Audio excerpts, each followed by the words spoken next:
Hello friends, welcome to ज्ञान कुंज। मैं जयप्रकाश तिवारी आप सभी का इस वीडियो में स्वागत करता हूं। मध्यकालीन इतिहास के क्रम में हम पढ़ रहे थे भक्ति आंदोलन। उसी क्रम में आज हम पढ़ेंगे सूफी आंदोलन। मध्यकालीन इतिहास के क्रम में भक्ति आंदोलन और सूफी आंदोलन दोनों का समय काल लगभग समान ही रहता है।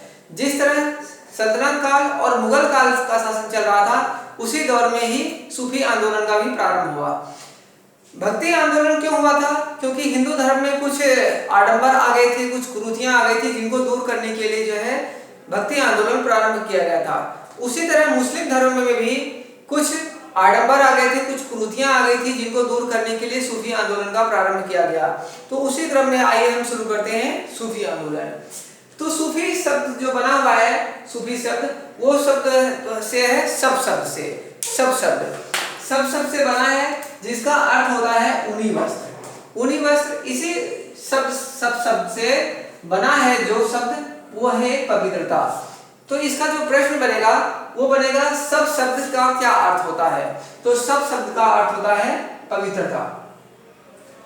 एक वर्ड और आएगा इसमें, जो हम ये सब पढ़ेंगे, इसी में कुछ शब्दों का प्रयोग होगा जिनको जानना आवश्यक है, और वो एग्जाम की दृष्टि से ही महत्वपूर्ण है। सभी शब्दों को तो नहीं पढ़ेंगे, लेकिन जो महत्वपूर्ण शब्द हैं उनको हम पढ़ने का प्रयास करते हैं। एक शब्द आएगा खानकाह। खानकाह का क्या अर्थ होता है? सूफियों का निवास स्थान। जिस तरीके से हिंदुओं में मठ की व्यवस्था थी, जहां पर जो भक्ति आंदोलन के जो संत थे वो रुकते थे, इसी तरह सूफी आंदोलन में भी जो सूफी संत जहां पर रुकते थे, जहां पर निवास करते थे, उसको उस जगह को कहा जाता है खानकाह। एक शब्द आएगा समा। समा का शब्द क्या अर्थ होता है? वह जगह जहां पर सूफी संत रहते थे, गाना बजाना करते थे, कव्वाली किया करते थे। तो एक तरीके की संगीत गोष्ठी जिसको हम कह सकते हैं। तो समा का क्या अर्थ होता है? संगीत गोष्ठी या सूफी समारोह। एक शब्द आएगा मलफूजात। सूफियों में जब कोई साहित्य का निर्माण किया जाता था तो उसको कहा जाता था मलफूजात। तो मलफूजात का क्या अर्थ होता है? सूफी साहित्य। एक शब्द आएगा शरीयत। शरीयत का क्या अर्थ होता है? इस्लामी नियम, या जिसको हम कानून भी बोल सकते हैं, इस्लामी नियम या कानून। और सूफी आंदोलन का जो उद्भव होता है वो भारत में एक्चुअली नहीं होता है। भारत में तो ये बाद में आया था। जो भक्ति आंदोलन है उसका उद्भव हुआ था ईरान, फारस के क्षेत्र में। अब हम देखते हैं सूफियों के वर्ग। सूफियों के दो वर्ग मुख्यतः हैं। एक था बासरा और दूसरा था बेसरा। बासरा और बेसरा। तो बासरा क्या था? शरीयत में विश्वास करने वाले जो होते थे उनको कहा जाता था बासरा, और जो शरीयत में विश्वास नहीं करते थे उनको कहा जाता था बेसरा। ठीक, बासरा यहाँ पर याद रखिए, जो शरीयत में विश्वास करते थे, और बेसरा जो शरीयत में विश्वास नहीं करते थे। शरीयत मतलब इस्लामी जो नियम कानून है उसको हम कहते हैं शरीयत। नेक्स्ट है अबुल फजल। जो अबुल फजल थे उनके अनुसार 14 सूफी सिलसिले थे। सिलसिले मतलब जिसको हम संप्रदाय भी बोल सकते हैं, सिलसिलों को ही संप्रदाय कहा जाता है। तो अबुल फजल के अनुसार 14 सूफी सिलसिले थे। इन 14 को हम नहीं पढ़ेंगे, लेकिन जो एग्जाम की दृष्टि से महत्वपूर्ण है उनको हम पढ़ने का प्रयास करेंगे।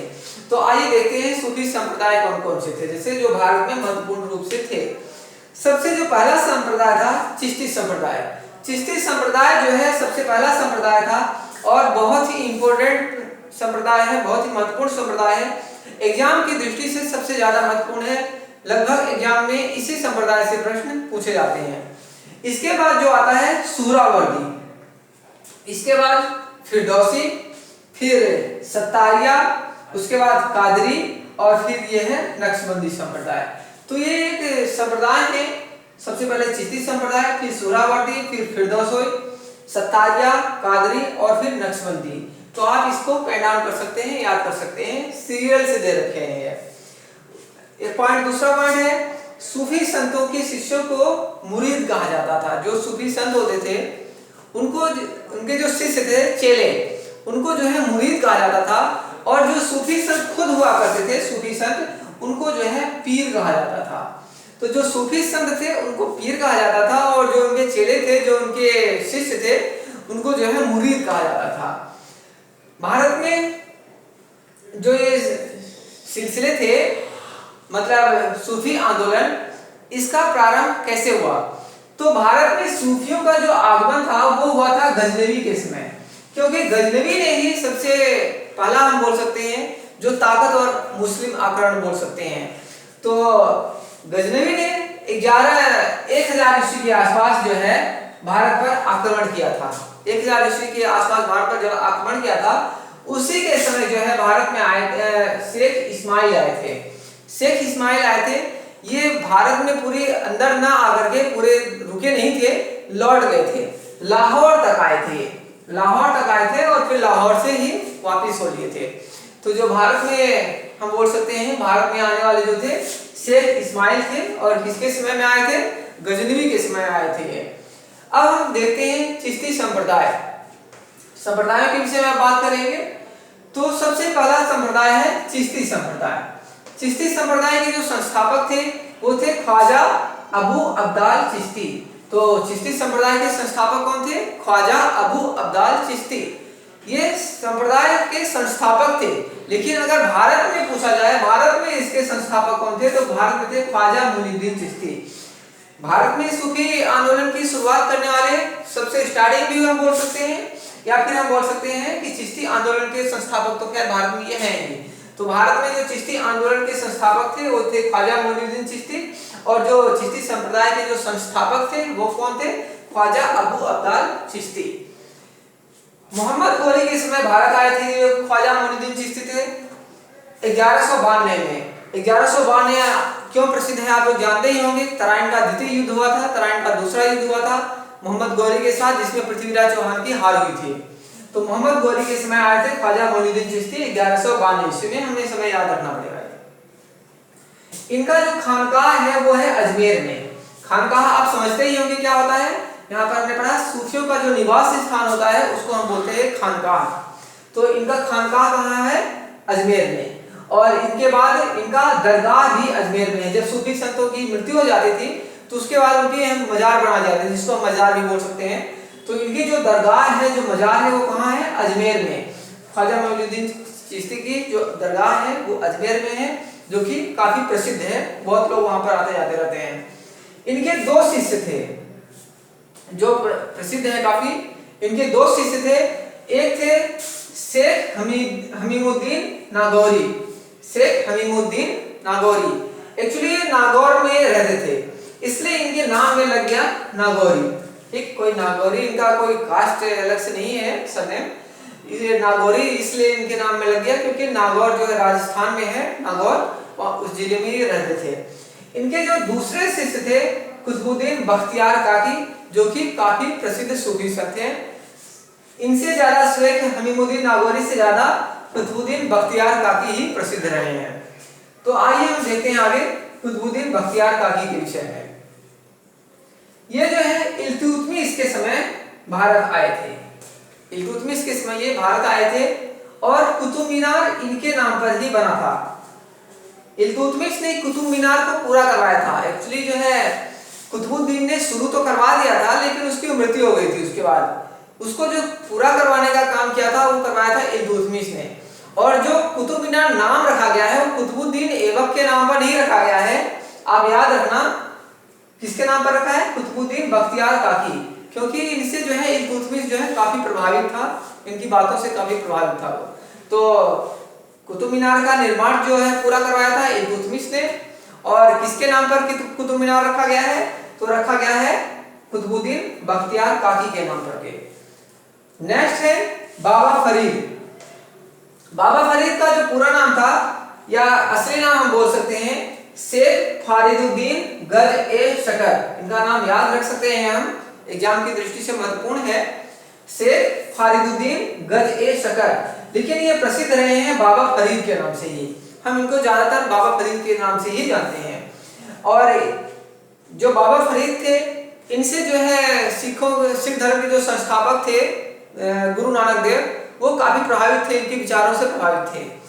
तो इसके बाद जो है जब गुरु अर्जुन देव के समय में सिखों का सबसे पवित्र ग्रंथ गुरु ग्रंथ साहिब संकलित किया गया, तो जो बाबा फरीद है इनके विचारों को उसमें भी जगह दिया गया। तो लिखा है इसमें इनके उपदेशों को गुरु ग्रंथ साहिब में संकलित किया गया। तो यहाँ से ये प्रश्न बनता है, कई बार ये यूपीएससी एग्जाम में भी पूछा गया है कि किस सूफी संत के विचारों को गुरु ग्रंथ साहिब में जगह दिया गया है। तो क्या नाम है? बाबा फरीद। यहाँ पर ये बहुत ही महत्वपूर्ण प्रश्न है। इसके अलावा ये बलबन के दामाद थे। एक्चुअली इन्होंने अपने अंतिम काल में भी, मतलब जब इनके जो अंतिम दिन चल रहे थे उस टाइम जो है इन्होंने एक शादी की बलबन से। इन्होंने वैसे 3 शादियां की थी, लेकिन जो प्रश्न बनता है बलबन के दामाद थे, बलबन की पुत्री से भी इन्होंने विवाह किया था। तो आइए चलते हैं नेक्स्ट में। सूफी आंदोलन के क्रम में अगले संत हैं शेख निजामुद्दीन औलिया। अगले संत हैं शेख निजामुद्दीन औलिया। आइए देखते हैं। ये जो है बाबा फरीद के शिष्य थे, जिनके विषय में हमने अभी पढ़ा है। ये बाबा फरीद के शिष्य थे और ये चिश्ती सिलसिले के सबसे लोकप्रिय संत थे। जो चिश्ती सिलसिला है उसके जो सबसे लोकप्रिय संत हैं कौन है? शेख निजामुद्दीन औलिया। और इनका जो खानकाह है वो है दिल्ली में। खानकाह के विषय में अभी हमने पढ़ा कि जहाँ पर सूफी संतों का जो निवास स्थान होता है उसको हम जो है खानकाह कहते हैं। जिस तरह से हिंदुओं में मठ होता है, उसी तरह जो मुस्लिम होते हैं, जो इनके सूफी संत होते हैं, जहाँ वो निवास करते हैं उसे खानकाह कहा जाता है। तो इनका खानकाह कहाँ था? दिल्ली में। ये गयासुद्दीन तुगलक को इन्होंने कहा था कि दिल्ली अभी दूर है। इनके विषय में आपको 1-2 बातें बता दूं कि इनके जो सूफी संत हुआ करते थे, एक्चुअली इनके जो राजा थे, सुल्तान हुआ करते थे, इनसे दूरी बना के रहते थे और प्रजा के साथ जो है ज्यादा इनका मेल मिलाप रहता था। सूफी संतों के विषय में कहा जाता है कि ये धन एकत्रित नहीं किया करते थे। और अगर हम इधर देखें, ये जो सोहरावर्दी संप्रदाय, नक्शबंदी, कादेरिया संप्रदाय है, इनके जो है राजा से जो है ज्यादा लगाव थे। ये राजा के दरबार में रहा करते थे, धन संचय इकट्ठा करते थे। तो इनमें और इनमें थोड़ा काफी डिफरेंस है। तो गयासुद्दीन तुगलक से इनका जो है थोड़ा बहुत ज्यादा दूरी थी, बहुत ज्यादा मनमुटाव रहता था। तो गयासुद्दीन तुगलक जब बंगाल विजय पे गया था और वहां से वापस आ रहा था, तो गयासुद्दीन तुगलक ने इन्हें संदेशा भिजवाया कि आप दिल्ली छोड़कर निकल लीजिए। तो इन्होंने कहा कि दिल्ली अभी दूर है। तो ये क्वेश्चन पूछा भी जाता है कि दिल्ली अभी दूर है किसने कहा और किससे कहा? तो दिल्ली अभी दूर है किसने कहा था? गयासुद्दीन तुगलक को कहा था, शेख निजामुद्दीन औलिया ने कहा था। और इनके जो शिष्य थे एक अमीर खुसरो, इनके विषय में आप जानते होंगे काफी। अमीर खुसरो जो है निजामुद्दीन औलिया के ही शिष्य थे। और इसके अलावा इन्होंने अलाउद्दीन और जलालुद्दीन, जो खिलजी वंश के जो सुल्तान रहे हैं, अलाउद्दीन और जलालुद्दीन, इन्होंने उनसे भी मिलने से मना कर दिया। यहाँ तक कि कहा जाता है कि ये बोलते हैं कि अगर मैं किसी घर पे रूम में बैठा हूँ और वहाँ पर 2 दरवाजे हैं, अगर वो एक दरवाजे से प्रवेश करेंगे तो मैं दूसरे दरवाजे से निकल जाऊंगा। यहाँ तक ये भी कहा जाता है। तो हम देखते हैं कि इनके जो सुल्तान होते थे उनसे काफी दूरी रहा करते थे इनके। नेक्स्ट है अगले शेख नसरुद्दीन चिराग देहलवी। शेख नसरुद्दीन चिराग देहलवी ये जो है औलिया के, निजामुद्दीन औलिया के शिष्य थे। तो औलिया ने इन्हें अपना उत्तराधिकारी बनाया। औलिया ने इन्हें अपना उत्तराधिकारी बनाया। इनका जो है खानकाह जो है दिल्ली में है। खानकाह कहाँ है इनका? दिल्ली में है, याद रखना। और इसके अलावा ये मोहम्मद बिन तुगलक और फिरोज शाह तुगलक के समकालीन है ये। तो यहाँ पर कुछ पॉइंट है, आप इनको याद कर सकते हैं। नेक्स्ट है शेख सलीम चिश्ती, जो कि बहुत ही महत्वपूर्ण है और बहुत ही ज्यादा फेमस जो है ये संत रहे हैं, सूफी संत। और सूफी संप्रदाय के जो ये चिश्ती संप्रदाय था, चिश्ती संप्रदाय उसके अंतिम जो है थे, अंतिम संत थे। तो इनका खानकाह और मकबरा दोनों ही फतेहपुर सिकरी में है, जो कि आगरा के पास पड़ता है, उत्तर प्रदेश में, वहां पर है। तो इनका खानकाह और मकबरा कहाँ है? फतेहपुर सिकरी में है। किसका? शेख सलीम चिश्ती का। कई बार एग्जाम में प्रश्न पूछा गया है कि शेख सलीम चिश्ती का मकबरा कहाँ है? तो कहाँ है? फतेहपुर सिकरी में।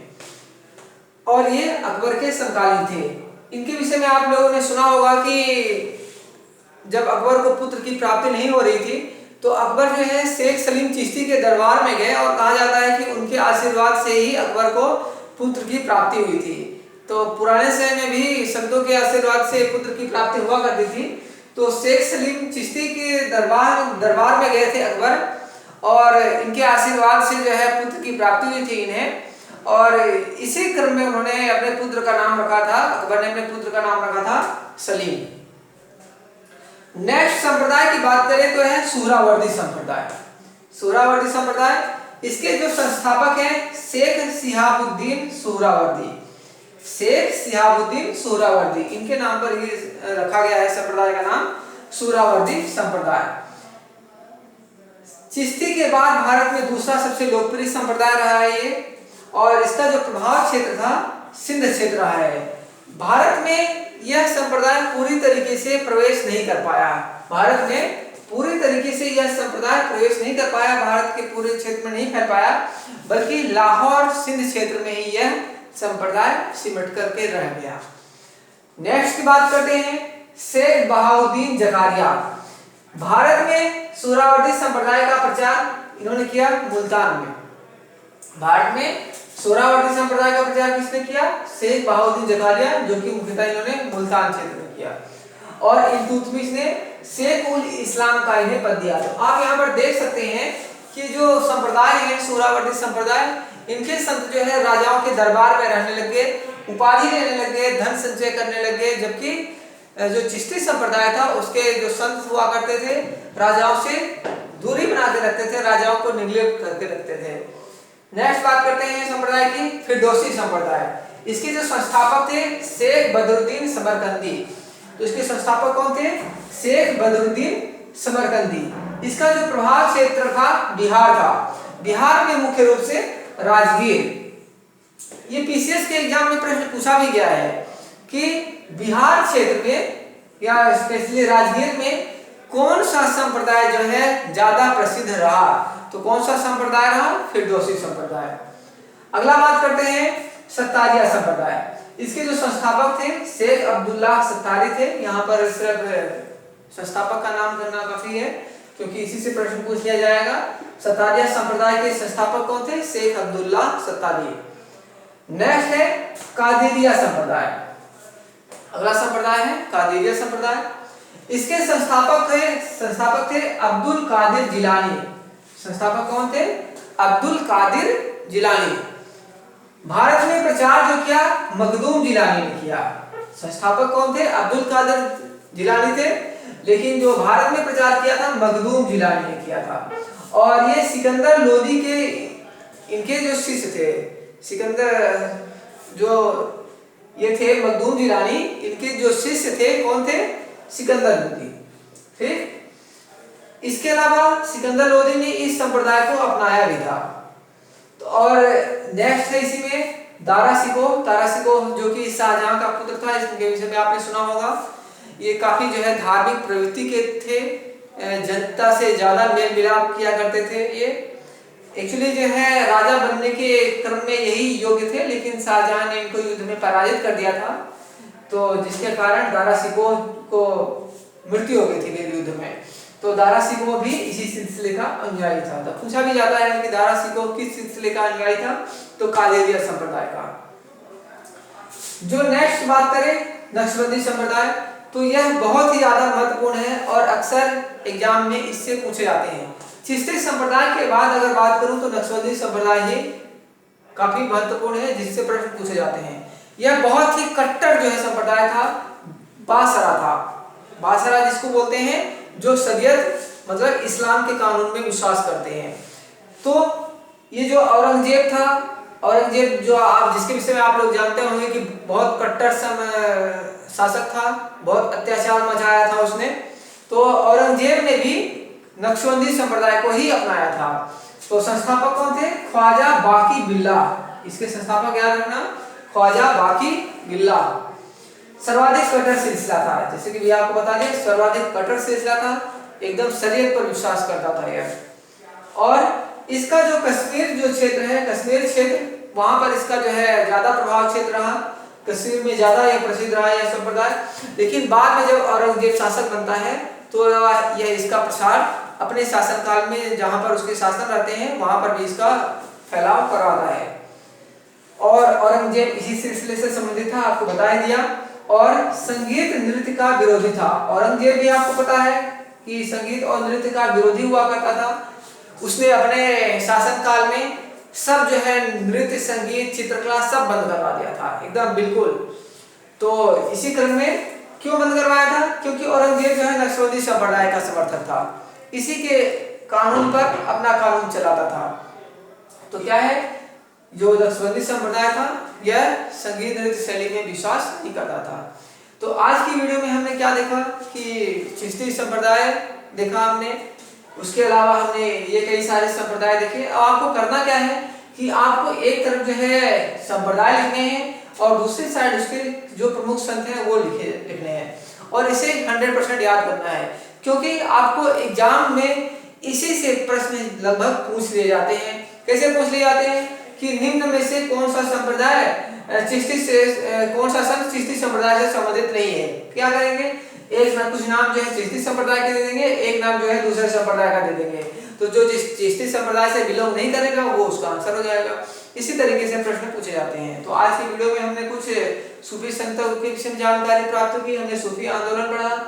तो उम्मीद करता हूँ कि आपको यह वीडियो पसंद आया होगा, और पसंद आया तो वीडियो को जरूर लाइक करें और हमारे चैनल को सब्सक्राइब कर लें, ताकि आपको जो आने वाले नेक्स्ट वीडियो है उनका नोटिफिकेशन मिलता रहे। Okay friends, thank you for watching this video.